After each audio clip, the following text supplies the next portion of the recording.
अस्सलाम वालेकुम फ्रेंड, उम्मीद करते हैं आप सब खैरियत से होंगे। जी फ्रेंड, हमने पिछली वीडियो में लेसन नंबर 5 में हमने सीखा लाइन की कमांड और अरेज की कमांड के बारे में। जी उसके बाद हमने लेसन नंबर 6 में और लेसन नंबर 7 में भी बेसिक कमांड के बारे में सीखा और लेसन नंबर 8 और लेसन नंबर 9 में भी हमने बेसिक कमांड के बारे में और उनकी शॉर्टकट की के बारे में सीखा। आज फ्रेंड हम लेसन नंबर 10 में सीखेंगे डिमेंशन की कमांड, जो कि अगर आपने कोई ऑब्जेक्ट तैयार करना है, जैसा कि आपके पास कोई प्लाट मौजूद है 25 बाई 45 मिसाल के तौर पे हम ले लेते हैं, वो होता है 5 मरले 1125 स्क्वायर फुट होता है। तो हमें कैसे पता चलेगा 25 फुट हॉरिजॉन्टल लाइन आई है या वर्टिकल लाइन 45 फुट की है? तो इसलिए हम डिमेंशन वो जब हम लगाते हैं लाइन के ज़रिए लगा लेते हैं, तो उसके बाद जब हमने उसकी डिमेंशन लेनी होती है कंफर्म करने के लिए ये उतनी लाइन लगी हुई है, तो उसके लिए डिमेंशन की कमांड हम उसके ज़रिए ही लगाते हैं।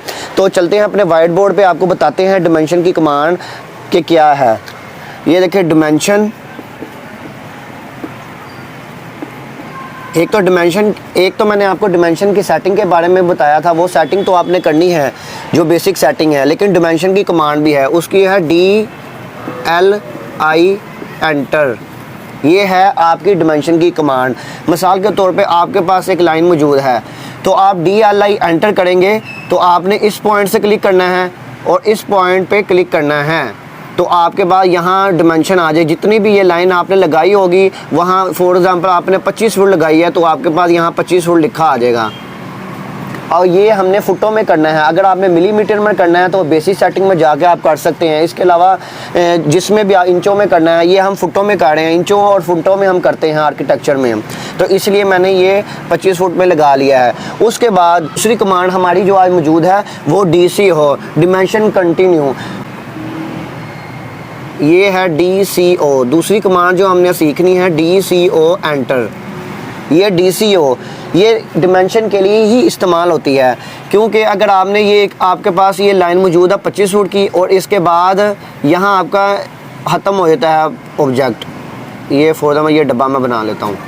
अब आप चाहते हैं आपके पास आगे भी मौजूद है एक रूम, ये भी बना लेते हैं डब्बा। अब उसके बाद उससे आगे भी मौजूद है रूम, कोई भी रूम, आप मिसाल के तौर पे लाइन से ये आपके रूम बने हुए हैं, रूम मैं आर लिख देता हूँ, रूम। अब आप चाहते हैं आपने 25 फुट की लाइन, यहाँ मैंने आपको बताया DLI एंटर करके इस एक पॉइंट को क्लिक करना और उसके बाद दूसरे पॉइंट को क्लिक करना, तो आपके पास ये आ जाएगा। अगर आपने दोबारा इधर से इस जहाँ की पैमाइश लेने तो आप DLI एंटर भी कर सकते हैं, लेकिन हमारा प्रोजेक्ट काफ़ी लंबा है, काफ़ी बड़ा है, इससे आगे भी मौजूद है, तो हम उसके लिए DCO कंटिन्यू की कमांड इस्तेमाल करते हैं। हम जब DCO एंटर करेंगे तो इसको सेलेक्ट करेंगे, तो ये इधर से ही पॉइंट पकड़ लेगा, इधर से डिमेंशन लगा देगा। ये डिमेंशन 25 फुट की हो गई मिसाल के तौर पर। इसी तरह वो कंटिन्यू ही आपने सिर्फ पॉइंट यहाँ से सेलेक्ट करते जाना है। आपने ये पॉइंट सेलेक्ट किया, यहाँ से पॉइंट या क्लिक किया, तो यहाँ आपकी ये भी 25 फुट आ जाएगा। इसी तरह आपने इस पॉइंट को सेलेक्ट किया और इसको किया, तो आपका ये जो भी होगा वो आ जाएगा। ये DCO की कमांड के बारे में मैंने आपको बता दिया फ्रेंड। डिमेंशन कंटिन्यू ये आपने याद रखना है। उसके बाद जो हमारी एंगल में आती है, ये तो हमने स्ट्रेट बना। अगर मिसाल के तौर पर आपके पास ये है प्लान इस तरह का बना हुआ है, ये अब आप चाहते हैं इसकी पैमाइश आप कैसे लेंगे? ये तो टेढ़ी है, ये तो आपने देखा बिल्कुल सीधी है, तो आपने इसकी पैमाइश लेनी है ये टेढ़ेपन की। एंगल में अगर आपने बनाया है, ज़ाहिर बात है कोई ना कोई प्रोजेक्ट ऐसे भी मौजूद होते हैं जो एंगलों में बनते हैं, 45 का एंगल और इसके अलावा 30 का एंगल, काफ़ी एंगल मौजूद होते हैं, और आप अपनी मर्ज़ी के मुताबिक और अपनी साइड के मुताबिक आप बनाते हैं। तो फ्रेंड ये जो मैंने ये लगाई, इसके लिए इस्तेमाल करेंगे हम DAL एंटर। ये फ्रेंड आपने याद रखना है। DLI आपने स्ट्रेट लाइन के लिए इस्तेमाल करना है और डिमेंशन कंटिन्यू करना है। इसमें भी आप डिमेंशन कंटिन्यू इस्तेमाल कर सकते हैं, लेकिन आप DAL एंटर करेंगे, यहाँ से एक पॉइंट सेलेक्ट किया और यहाँ से एक पॉइंट दूसरा पॉइंट सेलेक्ट किया, तो यहाँ आपकी एंगल में इस तरह पैमाइश आ जाएगी। ये 25 फुट, ये आपने बात याद रखनी है। जी फ्रेंड, ये देखा आपने DAL एंटर करेंगे। एंगल की कोई भी कमांड आपने लेनी है तो उसके लिए DAL एंटर करेंगे। जो यहाँ से मैंने इस एंगल की मैंने लेनी है पैमाइश, तो मैं यहाँ से क्लिक करूँगा और आखिरी पॉइंट पर क्लिक करूँगा तो मेरी ये पैमाइश जो भी होगी यहाँ जो मैंने बनाई होगी वो आ जाएगी। ये देखें जी फ्रेंड, उम्मीद करता हूँ आपको मेरी ये बात डिटेल में समझ आ गई होगी। ये DLI के बारे में हमने सीखा और DCO और उसके बाद DAL, ये 3 कमांडों के बारे में आज हमने सीखा। उम्मीद करता हूँ आपको मेरी ये वीडियो पसंद आई होगी। तो अब जाके अपनी लैपटॉप की स्क्रीन में जाके मैं आपको डिटेल के साथ इसका बताता हूँ कि ये आपने कैसे करना है। तो चलते हैं अपनी लैपटॉप की स्क्रीन की। जी फ्रेंड, मैं अपनी लैपटॉप की स्क्रीन में आ गया हूँ। अब मैं AutoCAD 2007 को ओपन करता हूँ। ये देखिए मैंने ओपन किया। ये मेरे पास एक ऑब्जेक्ट मौजूद है। जैसा कि मैंने आपको बताया, आज मैं आपको बताऊंगा डिमेंशन की कमांड के बारे में। तो डिमेंशन की कमांड के बारे में उसकी शॉर्टकट की है DLI एंटर। ये मैंने DLI एंटर किया, उसके बाद एक पॉइंट को क्लिक किया, उसके बाद ये मैं दूसरे पॉइंट पर जाकर क्लिक करूँगा तो आपकी डिमेंशन आ जाएगी। अब मैं यहाँ आकर क्लिक करूँगा, ये देखें आपकी डिमेंशन आ गई है। इसी तरह मैं अगली पैमाइश लगाता हूँ तो इसी तरह ही मैं DLI एंटर करूँगा।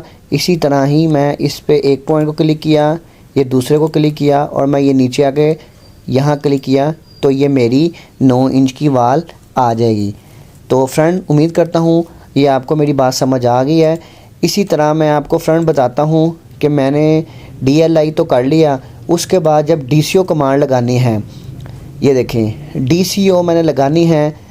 DCO dimension continue, DCO enter किया, मैंने इसको सेलेक्ट किया तो ये देखें खुद ही अगला पॉइंट ये बता रहा है। मैं अब यहाँ क्लिक करता जाऊँ, जहाँ जहाँ मैं क्लिक करता जाऊँगा वो डिमेंशन बताता जाएगा। DCO का फ़ायदा यही है कि आपने सिर्फ एक दफ़ा सेलेक्ट करना है DCO करके, तो उसके बाद आपने जहाँ जहाँ क्लिक करना है तो वो आपकी डिमेंशन वहाँ लगती जाएगी। ये देखें फ्रेंड, उसके बाद एक बात आपने ये भी याद रखनी है फ्रेंड। ये देखिए जैसा कि मैं आपको बताता हूँ DLI, ये दोबारा करके मैं आपको बताता हूँ कि ये मैंने डिमेंशन लगाई, ये भी डिलीट करता हूँ, ये भी डिलीट और ये भी डिलीट। तो ये मैंने डिमेंशन लगाई, अब DCO लगा रहा हूँ मैं। DCO एंटर किया तो मैंने यहाँ आके पॉइंट छोड़ा था तो वो खुद ही ये देखें खुद ही पॉइंट पकड़ लिया। मैंने सिर्फ DCO एंटर किया है तो इसका देखें खुद ही पॉइंट पकड़ लिया है। अब मैं जहाँ जहाँ क्लिक करता जाऊँगा वहाँ वहाँ डिमेंशन लगती जाएगी। ये DCO का एक ये फ़ायदा भी है कि आपने सिर्फ DLI एंटर करना है, उसके बाद जब आपने DCO करना है तो आपको पॉइंट पकड़ने की ज़रूरत नहीं है। लास्ट पॉइंट आपने जहाँ भी छोड़ा होगा तो ये DCO उसको वहाँ से पकड़ लेगा। इसके अलावा मिसाल के तौर पर अगर वो पॉइंट नहीं पकड़ता तो ये देखिए मैं आपको बताता हूँ। अब मैंने DCO डबल एंटर करूँगा, ये एक पॉइंट पकड़ा है, मैं इसको डबल एंटर करूँगा। ये देखें ये मैंने अब कोई से भी पॉइंट से आप क्लिक करना चाहते हैं तो आप वहाँ से आपकी डिमेंशन लग जाएगी। अब मैं यहाँ क्लिक करता हूँ, ये देखें यहाँ से लगना शुरू हो जाएगी, ये लग गई। अब मैं दोबारा इधर से करना चाहता हूँ तो मैं इधर से करके आपको दिखाता हूँ। DCO एंटर किया, DCO एंटर, फिर एंटर। अब ये देखें यहाँ से मैं यहाँ क्लिक करूँगा, इधर लगती जाएगी। इसी तरह आपने जहाँ मर्जी अपनी डिमेंशन लगा लेनी है। उम्मीद करता हूँ फ्रेंड आपको ये मेरी बात समझ आ गई होगी। अब फ्रेंड आखिरी जो कमांड है हमारी DAL, वो असल में एंगल में जो लाइनें होती हैं उसके लिए इस्तेमाल होती है। जैसा कि ये देख सकते हैं आप, ये मेरा ऑब्जेक्ट टेढ़ी लाइन लगी है यहाँ भी और यहाँ भी और यहाँ भी।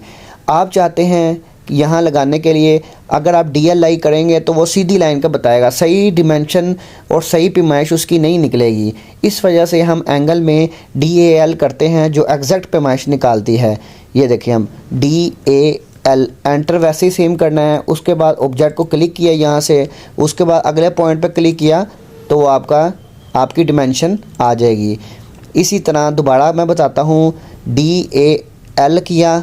और एक बात आपने और याद रखनी है फ्रेंड, अब मैंने DAL किया था, अब मुझे दोबारा कमांड करने की ज़रूरत नहीं है। मैं सिर्फ एंटर करूँगा, वो खुद ही वो कमांड पकड़ लेगा। जो लास्ट कमांड मैंने दी होगी, सिर्फ एंटर करने से ये खुद ही AutoCAD खुद ही वो कमांड पकड़ लेता है। अब मैंने एंटर किया तो मैंने एक पॉइंट क्लिक किया ये और दूसरा ये क्लिक किया, ये देखें वो खुद ही डिमेंशन लग गई है। इसी तरह इसका भी DCO करने के लिए आपने जब DCO करना है, एंटर करना है, वो खुद ही लास्ट पॉइंट ये देखें यहाँ से खुद ही पकड़ लिया। अब आप आगे यहाँ क्लिक करें, जहाँ जहाँ आपका ऑब्जेक्ट जा रहा है वहाँ वहाँ आप क्लिक करके उसकी पैमाइश निकाल सकते हैं। इसी तरह ये मैंने हॉरिजॉन्टल की, इसी तरह आपने वर्टिकल की भी कर लेनी है। ये मैंने यहाँ क्लिक किया, उसके बाद ये भी लाइन टेढ़ी है, ये क्लिक किया और ये देखें ये खुद ही ये हमारी पैमाइश आ गई है। इसी तरह इसकी डिमेंशन कंटिन्यू करेंगे तो ये खुद ही पैमाइश आती जाएगी। इसी तरह जितनी आप करना चाहें वो आप कर सकते हैं। जी फ्रेंड, उम्मीद करता हूँ आपको ये मेरी बात समझ आ गई होगी। तो फ्रेंड मिलते हैं नेक्स्ट वीडियो में। तो अपना ख्याल रखिएगा, दुआओं में याद रखिएगा। अल्लाह हाफिज़।